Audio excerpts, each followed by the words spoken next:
Good morning and welcome back. Time is now 6:25. Our money expert Kurtis Pearson is here this morning. Yeah, and it is tax season. A lot of people have filed their taxes and maybe have a refund check on the way. So we want to talk about what people should do with those refunds. Well, of course, there are only so many things that you can do with money. What I like to encourage people to do ahead of time, like especially when they're setting those New Year's resolutions, is to set some parameters on percentages. So if they know that during the year a windfall of some sort comes their way, a percentage is going to go to savings, a percentage to spend on a lifestyle item, a percentage to gifting perhaps, a percentage to pay off debt. So you have those categories kind of itemized out and you're prepared and you've planned ahead. Otherwise our mind begins playing tricks with us and we begin to really begin to dream ahead of time before we even get the money in our hand. Hey, we're going to do this, we're going to do that.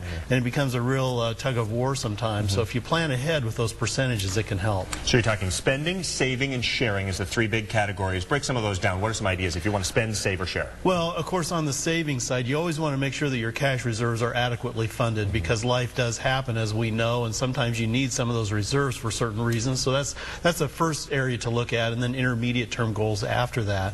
On the spending side, a windfall refund like this can be good to spend on one of those lifestyle items that maybe you can't afford out of your monthly paycheck.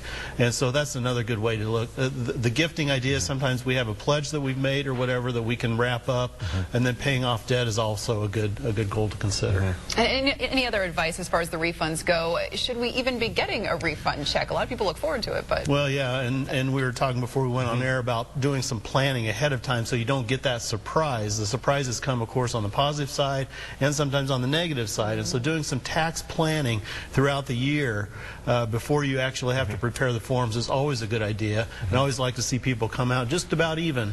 So you've used your money throughout the year and maxed it out. Instead of the government using it. Yeah. Exactly. All right. Well, Kurt, thanks so much for your time. And if you have any questions you would like Kurt to answer, you can contact him at Compass Financial. That number is 515-327-1020, online at compassiowa.com.